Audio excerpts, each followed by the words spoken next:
கார்த்திகை தீபம் சீரியல்ல நாளைக்கு என்ன நடக்க போகுதுன்னு பார்க்கலாம். வாங்க வீடியோக்குள்ள போலாம். மாயா ஃபோன் பண்ணனதும் ரேவதி உடனே மாயா வீட்டுக்கு போறாங்க. இதை பார்த்துட்டு இருக்கிற சாமுண்டீஸ்வரி இந்த நேரத்துல இவ வண்டி எடுத்துக்கிட்டு எங்க போறா?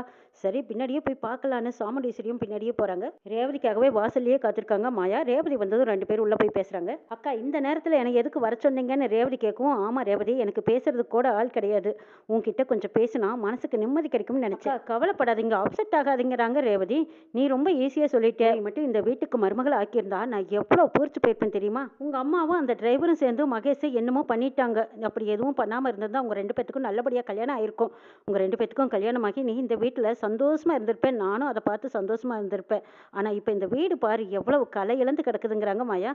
அக்கா நான் என்ன செய்யட்டும்? அந்த டிரைவர் பையன் நல்லவ மாதிரி நடிச்சு எங்க அம்மா மனசையும் மாத்தி அவன் சொல்ற மாதிரி எங்க அம்மாவே கேட்க மாதிரி வச்சுட்டான். அவனோட சதி வேலையில எங்க அம்மாவும் இம்ப்ரெஸ் ஆகி அவ சதி வேலையில சிக்கிட்டாங்க. வேற வழி இல்ல. அவன் சொல்றதுதான் சரின்னு எங்க அம்மா நம்புறாங்க. இப்ப வீட்டுல பார்த்தா அவன் வைக்கிறதா சட்டமா இருக்கு. அவன் சொல்றதுதான் சரின்னு அம்மாவும் கேட்டுட்டு இருக்காங்க. எங்கனால வீட்டுல யாரையும் எதிர்த்து பேச முடியாத சூழ்நிலையில இருக்கோங்கிறாங்க ரேவதி. மாயா சதி வேலையெல்லாம் செய்யறதெல்லாம் செஞ்சுட்டு இப்ப என் பொண்ணுகிட்ட உத்தமை மாதிரி வேஷம் போட்டுட்டு இருக்கிறியா? இதை என் பொண்ணு வேணா நம்பலாம், ஆனா நான் நம்ப மாட்டேன்னு அந்த பக்கமா சாமுண்டீஸ்வரி ஒட்டு கேட்டே பார்த்துக்கிட்டே இருக்காங்க. ரேவதி நானும் மகேஷை தேடாத இடமில்லை, எங்க தேடியும் அவன் கிடைக்கவே இல்லைங்கிறாங்க மாயா. அக்கா நீங்க ஒன்றும் கவலைப்படாதீங்க. அந்த டிரைவர் கிட்ட கோளாரா பேசி அந்த மகேஷை எங்க வச்சிருக்கான்னு நான் கண்டுபிடிச்சு சொல்றேன் உங்களுக்கு. மகேஷை கண்டுபிடிக்கிறதுக்காகத்தான் நான் அவன் கூட ஹனிமூன் போக சம்மதிச்சிருக்கேங்கிறாங்க. எது நீ ஹனிமூன் போறியான்னு மாயா கேட்க, ஆமாக்கா நான் இங்க இருந்தேன்னா அம்மா என்னைய இரிட்டேட் பண்ற மாதிரி ஏதாவது ஒன்று பண்ணிக்கிட்டே இருக்காங்க. அது எனக்கு பிடிக்கல. அதனாலதான் அந்த டிரைவர் கூட நான் ஹனிமூன் போறதுக்கு ஒத்துக்கிட்டேங்கிறாங்க. ஓ அப்படின்னா நீ அந்த டிரைவர் கூட விரும்பி எல்லாம் போகலையான்னு கேட்குறாங்க மாயா. இல்லக்கா விரும்பி எல்லாம் போகல. எப்படியாவது அந்த டிரைவர் கூட போய் மகேஷ் எங்க இருக்கான்னு தெரிஞ்சுக்கலாங்கிறதுக்காகத்தான் நான் போறேங்கிறாங்க ரேவதி. ஐயோ பாவம், அந்த மகேஷ் இருக்கிற இடம் ராஜாவுக்கே தெரியாது. இவ போய் அவன் மூலமா தெரிஞ்சுக்கிறாளாமே. எப்படி தெரிஞ்சுக்கிறானோ நானும் பார்க்குறேன்னு பார்த்துக்கிட்டு இருக்காங்க சாமுண்டீஸ்வரி. ரேவதி நான் ஒன்று சொல்றேன், நீ கேட்குறியாங்கிறாங்க மாயா. என்னக்கா சொல்லுங்க கேட்குறேங்கிறாங்க ரேவதி. ஒருவேளை மகேஷ் திரும்பி வந்துட்டானா நீ அந்த டிரைவர் கட்டின தாலியை தூக்கி எரிஞ்சிட்டு நீ மகேஷை கல்யாணம் பண்ணிக்கிறியான்னு கேட்குறாங்க ரேவதி. நான் கேட்ட கேள்விக்கு நீ பதில் சொல்லல, அமைதியாயிட்டே என்னாச்சுன்னு கேட்குறாங்க மாயா. நடந்தது சரியா தப்போ? ஒரு பொண்ணோட வாழ்க்கையில ஒரு தடவை தான்க்கா தாலி ஏறணும். அப்படி கழட்டி வீசுற மாதிரி எங்க அம்மாவும் என்ன வளர்த்துல, நானும் அப்படி வளரலைங்கிறாங்க. அப்ப நீ விருப்பம் இல்லாத தாலியை கழுத்துல போட்டுக்கிட்டு நீ அவங்க கூட சேர்ந்து வாழ போறியான்னு கேட்குறாங்க மாயா. அக்கா பிடிக்காத வாழ்க்கையா இருந்தாலும் அவன் தானே என் கழுத்துல தாலி கட்டியிருக்கான், நான் வாழ்ந்துதானே ஆகணும். சொல்ல போனா நீங்க கேட்ட கேள்விக்கு என்கிட்ட பதில் இல்ல, காலம்தான் இதுக்கு பதில். சொல்ல முடிஞ்சு போன கதை. அதுக்காக நீங்க ஒன்றும் கவலைப்படாதீங்கக்கா. மகேஷ் கிடைச்சதும் கண்டிப்பா அவருக்கு ஒரு நல்ல பொண்ணா பார்த்து நானே கல்யாணம் பண்ணி வைக்கிறேன்னு சொல்லிடுறாங்க ரேவதி. மாயா கேட்ட கேள்விக்கு ரேவதி மாயா முகத்துல நல்ல சாணி அடிச்ச மாதிரி கரெக்டான பதில் சொல்லிட்டு ரேவதி அங்கிருந்து கிளம்பி போறாங்க. ஒட்டி கேட்டுக்கிட்டு இருந்த சாமுண்டீஸ்வரி தனியா வந்து தன் பொண்ணை நினைச்சு பெருமைப்படுறாங்க. ரேவதி உன்னை நான் சரியா தான் வளர்த்திருக்கேன். எங்க அந்த மாயா சொல்றதை கேட்டுக்கிட்டு நீயும் மாட்டேன்னு சொல்லிடுவியோ, கூட சேர்ந்துக்கிட்டு கார்த்தியை வேண்டான்னு சொல்லி மகேஷை ஏத்துக்கிட்டு அவங்களோட வாழ்றேன்னு சொல்லிடுவியோன்னு நான் பயந்துட்டு இருந்தேன். நீ அவளுக்கு சரியான பதிலடி கொடுத்திருக்கேன். நான் உன்னை நல்லா தான் வளர்த்திருக்கேன்னு ஆனந்த கண்ணீர் விடுறாங்க சாமுண்டீஸ்வரி. கவலைப்படாத ரேவதி, நீயும் கார்த்தியும் ஹனிமூன் போயிட்டு வந்ததுக்கு அப்புறமா உங்களுக்கு நல்ல ட்ரீட் கொடுக்குறேன். மகேஷையும் மாயாவையும் ஜோடியை உன் முன்னாடி நிறுத்தி வச்சு நடந்த அத்தனை உண்மைகளையும் உங்க முன்னாடி சொல்ல வைக்கிறேன். அப்பதான் இது வரைக்கும் நான் செஞ்சது சரின்னு உனக்கு புரியும். ராஜாவையும் புரிஞ்சுக்கிட்டு அவங்க கூட நீ சந்தோஷமா குடும்பம் நடத்துவ. பொறுத்துரு மாயா, வந்துடுறேன் அப்படின்ட்டு போறாங்க சாமுண்டீஸ்வரி. இந்த பக்கமா மாயா பொங்கி எழுறாங்க. ஓஹோ உனக்கு மகேஷும் வேண்டாம் மாயாவையும் வேண்டான்னு முடிவு பண்ணிட்டியல. பிடிக்கலைனாலும் அந்த டிரைவர் பையன் கூட தான் நீ காலமுறை வாழ போறியா? அந்த டிரைவர் தான் மகேஷை எங்கேயாவது அடைச்சு வச்சிருப்பான். எப்படியாவது அந்த டிரைவர் கிட்ட இருந்து மகேஷை காப்பாற்றி ஆகணுமே. என்ன பண்ணலாம்? அவங்களையே நம்மளே ஃபாலோ பண்ணி போலாமான்னு மாயா யோசிக்கிறாங்க. அடுத்த நாள் காலையில ரேவதிக்கு தேவையான பொருள் எல்லாம் ரோஹிணி எல்லாம் எடுத்து வச்சிட்டு இருக்காங்க. ரேவதி இன்னும் தேவையானது ஏதாவது இருந்தா சொல்லு, நான் வேணுங்கிறத எடுத்து வைக்கிறாங்கிறாங்க. அக்கா நான் என்ன டிரைவர் கூட டூயட் பாடவா போறேன்? ஏதோ 4 நாளைக்கு அம்மாவோட தொல்லை இல்லாம இருக்குமேனு தான் நான் அந்த டிரைவர் கூட போறேன். இருக்கிற ட்ரெஸ் அதுவே போதுங்கிறாங்க ரேவதி. அக்கா ஏற்காடு போற, குளிர் வேற அதிகமா இருக்கும், சொட்டு எடுத்து வைக்கட்டுமாங்கிறாங்க சுவாதி.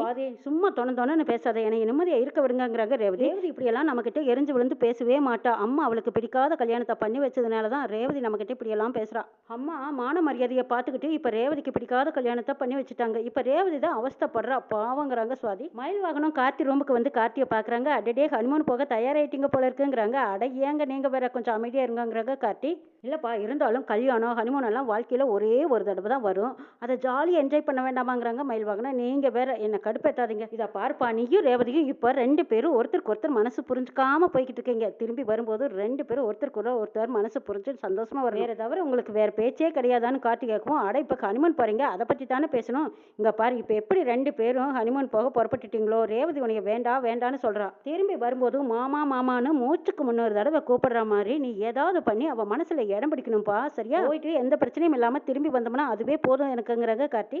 ராஜராஜன் வந்து பணத்தை கொடுக்குறாங்க. இந்த மாப்பிள்ளை உங்களுக்கு தெரியாது எதுவும் இல்லை, போகிற பக்கம் செலவு அதிகமாக இருக்கும், இந்தாங்க செலவுக்கு வச்சுக்கோங்கன்னு பணத்தை கொடுக்குறாங்க. வேண்டாங்கிறாங்க கார்த்தி. அட பரவாயில்ல வச்சுக்கோங்க மாப்பிள்ளை அப்படி சொல்ல கார்த்தியும் வாங்கிக்கிறாங்க. இங்கே பாருங்க மாப்பிள்ளை, ரேவதி இன்னும் உங்கள் மேலே கோவமாக தான் இருக்கா. அங்கே போய் தனியாக தான் இருப்பீங்க, அவள் உங்கள் பேரில் ஏதாவது கோவத்தை கட்டினா நீங்கள் கொஞ்சம் அனுசரித்து போய்க்கோங்க மாப்பிள்ளை. ரேவதி எந்த மாதிரி மனநிலைமையில் இருக்கான்னு எனக்கும் புரியுது மாமா, நானும் பார்த்துக்கிறேங்கிறாங்க கார்த்தி. உங்களை போய் அவள் இப்படி வெறுத்து பேசுகிறேல, எவ்வளோ நல்லவராக இருக்கீங்க நீங்கள். மாமா நீங்கள் கவலைப்படாதீங்க, எல்லாம் நான் பார்த்துக்கிறேன்னு கார்த்தி சொல்லவும், சரி மாப்பிள்ளை நீங்கள் 2 பேரும் சந்தோஷமாக ஒன்று சேர்ந்து ஒன்றா வாழணும், அதை பார்க்கணும், எனக்கு அதுதான் ஆசை. ஆமாம் நீங்கள் நினைக்கிறது தான் நடக்க போகுது. ரேவதிக்கு ஒரு நாள் அந்த காலர் பட்டன்கார மகேசனை பற்றின உண்மை எல்லாம் தெரியத்தான் போகுது. அதுக்கப்புறமா ரேவதி நம்ம சகல கூட சந்தோஷமாக வாழத்தான் போகிற பாருங்கிறாங்க மயில்வாகனம். அப்படி நடந்தால் சந்தோஷம் தான். சரி வா மாப்பிள்ளை உங்களை அனுப்பிச்சி வைக்கிறேங்கிறாங்க ராஜராஜன். சாமுண்டீஸ்வரி வெயிட் பண்ணிட்டு இருக்காங்க. அங்கே சந்திரா வராங்க. வந்து அந்த பக்கம் கார்த்தி வரதை பார்த்துட்டு சொல்கிறாங்க, அங்கே பார்த்தியா நம்ம வீட்டோட மாப்பிள்ளை, அதுதான் வீட்டு டிரைவர் வராரு பாருங்கிறாங்க. சந்திரா மாப்பிள்ளைன்னு சொன்னா பார்த்தாதா டிரைவர்னு வீட்டோட மாப்பிள்ளை இப்படி எல்லாமா சொல்லுவேன்? பழச மனசில் வச்சுக்கிட்டு நீ கோபத்தோடு இருக்க, நீ இப்படியெல்லாம் பேசாதீங்கிறாங்க. ஆமாக்கா ஆரம்பத்துலேருந்து நான் சொல்கிறேன், அவன் சரியில்லைக்கா. நீ தான் நான் சொல்கிறத நம்பவே மாட்டேங்கிற. ஆனால் உன்னோட வாயாலேயே ரேவதியை நீயே கல்யாணம் பண்ணிக்கோன்னு சொல்கிற அளவுக்கு அவன் பண்ணிட்டான் பாரு. இதை பாரு சந்திரா, ராஜாவை பற்றி உனக்கு இன்னும் முழுசாக தெரியல. நீ அவனை எதிரியாவே பார்த்துட்டு இருக்க. ஒரு நாள் அவனை நீ நல்லா புரிஞ்சுக்குவே பாரு. மாப்பிள்ளை நீங்கள் கிளம்பிட்டீங்களா? இன்னும் ரேவதி என்ன பண்ணுறா? ரேவதி இங்கே வான்னு கூப்பிடவும் ரேவதியும் வந்து நிற்கிறாங்க. ரேவதி 4 நாளுக்கு தேவையான துணியெல்லாம் எடுத்து வச்சுக்கிட்டியா? ஹனிமூன் ட்ரிப் போகிறீங்க. 4 நாளைக்கு நம்ம மாப்பிள்ளை கூட நீ சண்டையெல்லாம் போட்டுட்டு இருக்கா. வெளியூர் போய் உன்னோட கோவத்தையெல்லாம் காட்டாத, நான் சொன்னதெல்லாம் புரிஞ்சுதாங்கிறாங்க. சரிங்கிறாங்க ரேவதி. பணம் ஒரு கத்தை எடுத்து இந்தாங்க மாப்பிள்ளை, போகிற இடத்துல செலவு இருக்கும் வச்சுக்கோங்கிறாங்க. இல்லை மாமா ஏற்கனவே என்கிட்ட கொடுத்துருக்காங்க, எனக்கு பணம் வேண்டாங்கிறாங்க கார்த்தி. அட பரவாயில்ல வச்சுக்கோங்க மாப்பிள்ளை, அவ்வளோ தூரம் போகிறீங்க, போகிற பக்கம் செலவு இருக்குமல்ல, வச்சுக்கோங்க இதையும் வாங்கிக்கோங்கன்னு கொடுக்குறாங்க. ஃப்ரெண்டே உங்களுக்கு தேவையான சௌகரியங்கள் எல்லாம் பண்ணியிருக்கா, அங்கே போய் உங்களுக்கு தேவையில்லாமல் அலைச்சல் இருக்காது. சரி நீங்கள் நல்லபடியாக பத்திரமா பார்த்து போயிட்டு வாங்க. ரேவதி போன பக்கம் மாப்பிள்ளை கிட்ட சண்டை போட்டுட்டு இருக்காத, அவருக்கு ஏற்ற மாதிரி நீ பக்குவமாக நடந்துக்கோங்கிறாங்க சாமுண்டீஸ்வரி.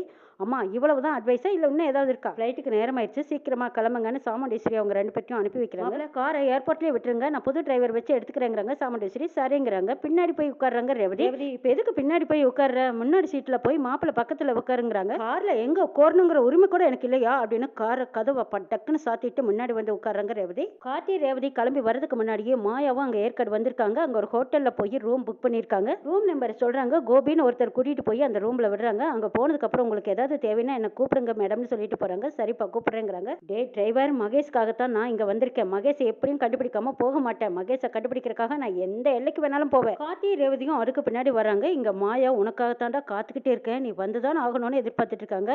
கார்த்தியும் ரேவதியும் அதே ஹோட்டலுக்கு தான் வந்திருக்காங்க. கார்த்தி வந்ததும் ரூம் புக் பண்ணியிருக்கேங்கிறாங்க. நம்பர் சொன்னதும் கோபியை கூப்பிட்டு இவங்களை கூட்டிகிட்டு போய் ரூம் காட்டுங்கிறாங்க. கார்த்தி ரேவதி 2 பேரும் அந்த ரூமுக்கு போகிறாங்க. சார் இதுதான் உங்கள் ரூம், உங்களுக்கு வேறு ஏதாவது ஹெல்ப் வேணும்னா ரூம் சர்வீஸர் கூப்பிடுங்கன்ட்டு போகிறாங்க.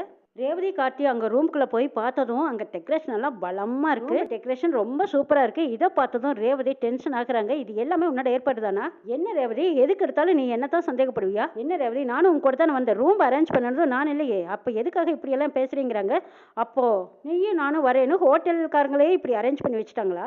என்ன ரேவதி எப்போ பார்த்தாலும் சந்தேகப்படுற மாதிரியே தான் பேசுவியான்னு கேட்குறாங்க கார்த்தி. அப்போ ஹோட்டல்லையே பணம் கொடுக்காமையே இந்த மாதிரியெல்லாம் அரேஞ்ச் பண்ணி வைக்கிறாங்களா? ரேவதி இதுக்கு எனக்கு எந்த சம்மந்தம் இல்லை, நான்லாம் இந்த மாதிரியெல்லாம் செய்ய சொல்லலைங்கிறாங்க கார்த்தி. நல்லா சமாளிக்கிறேன், நீ சொல்கிற பொய்யெல்லாம் என்னை நம்ப சொல்கிறியா? ரேவதி கோவத்தில் போய் அங்கே ஒட்டி இருக்கிற பலூனியெல்லாம் உடச்சி வீசுறாங்க. மெத்தியில் போட்டிருக்கிற அந்த பூவெல்லாம் எடுத்து பெட்ஷீட்டோட உதறி விடுறாங்க. கார்த்தி பார்த்துட்டு ரேவதி ஏன் இந்த மாதிரி சீன் கிரியேட் பண்ணிட்டு இருக்கிறேன்னு கேட்குறாங்க கார்த்தி. எது நானா சீன் கிரியேட் பண்ணுறேன்? என்ன ஹனிமூன் கொண்டாடுறக்கா வந்திருக்கோம், நான் வேண்டா வெறுப்பா தானே உங்க கூட வந்திருக்கேன். என்னை எடிட்டேட் பண்ணுற மாதிரி ரூம் டெக்கரேஷன் பண்ணி வச்சிருக்கேன். இது எல்லாம் பார்த்தா எனக்கு எரிச்சலா இருக்குதுங்கிறாங்க ரேவதி. இங்க பாரு ரேவதி, இதுக்கு எனக்கு எந்த சம்மந்தம் இல்லை. 4 நாள் நிம்மதியா இருக்கலாம்னு வந்த, அதை கெடுக்கிறதுக்குனே நீ வந்தியா அப்படின்னு கேட்குறாங்க ரேவதி. ரேவதி உன்னோட நிம்மதியை கெடுக்கிறதுக்காக நான் வரல, நான் வேணா வேறொரு ரூம் இருந்தா பார்த்து அங்கேயே தங்கிக்கிறேன்னு சொல்லிட்டு கார்த்தி அங்கிருந்து போறாங்க. அப்பா சாமி முதல்ல அதை செய், உன்னை பார்த்தாலே எனக்கு அவ்வளோ கோவம் ஆத்திர வருது, என் கண்ணு முன்னாடியே நிக்காத, முதல்ல போங்கிறாங்க. கார்த்தியும் அங்க இருந்து போய் ரிசப்ஷன்ல வேறொரு ரூம் இருக்கான்னு கேட்குறாங்க. இருக்குன்னு சொல்லி ரூமும் கொடுக்குறாங்க. கார்த்தி அந்த ரூம்ல தங்கிக்கிறாங்க, ரேவதி இந்த ரூம்ல தங்கிக்கிறாங்க. மாயா பக்கத்துலயே தங்கியிருக்காங்க.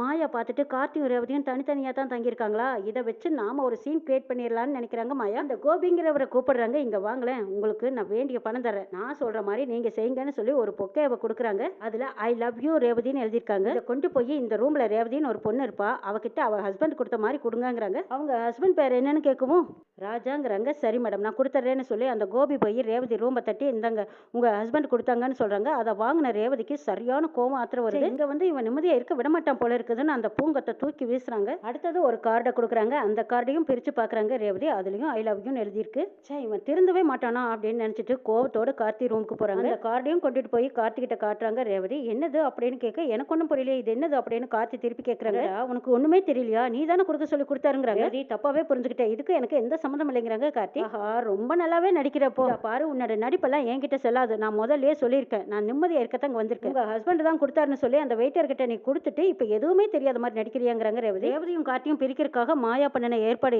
இது தெரியாம ரேவதி கார்த்தி கிட்ட போய் சண்டை போட்டுட்டு இருக்காங்க. கார்த்திக்கும் அப்ப அது வரைக்கும் எதுவுமே புரியல. இந்த ரேவதி ஏன் தான் இப்படி பண்ணிட்டே இருக்காளோ, தேடி வந்து வம்பளுக்குறான்னு நினைக்கிறாங்க. மறுபடியும் சொல்றேன், உன்னோட நிம்மதியை கெடுக்க நான் என்னைக்குமே யோசிச்சது இல்லாம நீ என்ன தப்பா புரிஞ்சுக்கிட்டே ரேவதிங்கிறாங்க கார்த்தி. இத பாரு, உண்மையிலுமே நான் நிம்மதியா இருக்கட்டும்னு நினைச்சா நீ மூஞ்சிலேயே முழிக்காத. ரேவதி கையில வச்சிருந்த பொக்கேவும் கிரீட்டிங் கார்டையும் தூக்கி வீசிட்டு போறாங்க. அந்த பக்கமா நின்று மாயா பாத்துக்கிட்டே இருக்காங்க. கார்த்திக்கு இதெல்லாம் ஒண்ணுமே புரியல. ஏன் ரேவதி இப்படி நடந்துக்கிறான்னு யோசிக்கிறாங்க. என்ன நடக்குன்னு பார்க்கலாம்.